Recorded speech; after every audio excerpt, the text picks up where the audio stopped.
Automedija. Vožnja u kojoj mašta postaje stvarnost. Na sav glas. Mediji u današnje vreme imaju veliku moć. Želeli mi to da priznamo ili ne, mediji mogu u dobroj meri da utiču na naše formiranje.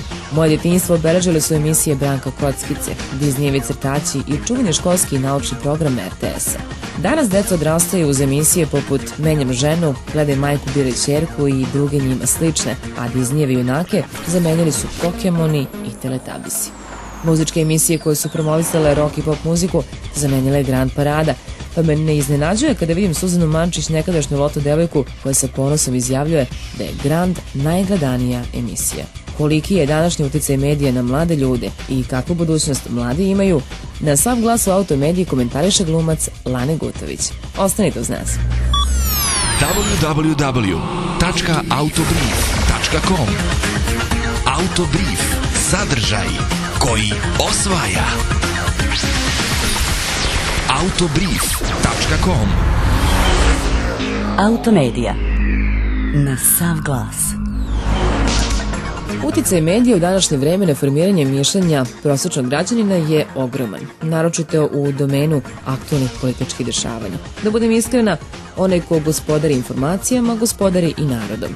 Možda tomu u prilog najbolje svedoče svetske mreže koje se beskompromitno utrkuju u kontroli mišljenja miliona ljudi, oblikujući ih onako kako njima odgovara. U poređenju sa inostranim, jesu li naši mediji slični?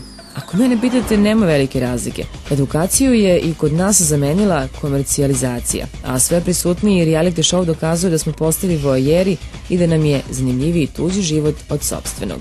To su samo neke činjenice koje su takođe zasmetale Lanetu Gutović. Lana je sam radio na televiziji, pojavljivajući se u različitim edukativnim programima javnog servisa.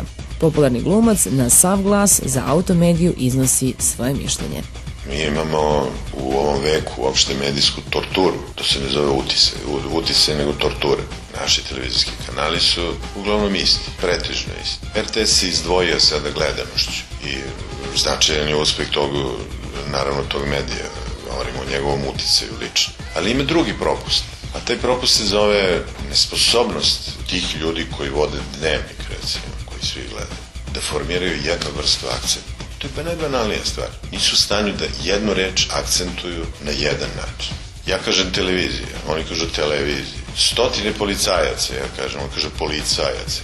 Ti se krstiš i desnom i levom rukom, jer ne znaš koji mu je vrag, da je moguće da ne zna da se kaže policajac. Usput jednom sam čuo jednu voditeljku koja je čitala Nacionalni dnevnik, koja je rekla da je stotine komandosa, tu su bili komandosi, naravno i komandosi, znači ne znaju jezik svoj.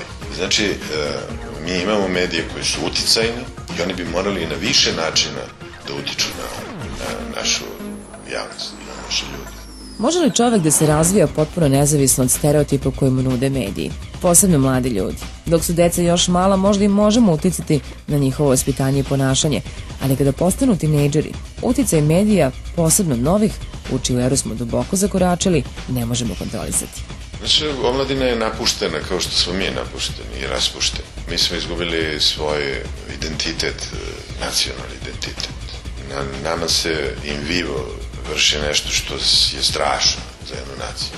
Našem političkom i vojnom vrhu sude zbog toga što su branili svoju zemlju. A i nisu nikada prešli granicu svoje zemlje, nego unutar svoje zemlje. I danas su osuđeni na 20 godina. Šta mislite, posle takve presude, šta može jedan mlad čovjek da misli o ovoj zemlji? Kako da je vrednuje se da spakuje kofer i da izađe njim? Meni su oni vrlo logični. Klinci ne kažem da su dobri, nego su logični. Oni pružaju otpor. Pružaju otpor koji je nesvestan ili potpuno svestan. U tome treba da nađete objašnjenje za ovo ubistva, ove tuče, bezumne, za ovu drogu, silnu i tako dalje. Baš to. Šta vi mislite? Da li su upravo mediji najmoćnije oružje za nametanje morala, za kontrolu i manipulaciju i jesu li priče sa TV ekrana zamenjile one tople roditeljske? Osvrnimo se oko sebe. Filmovi su nam puni nasilja.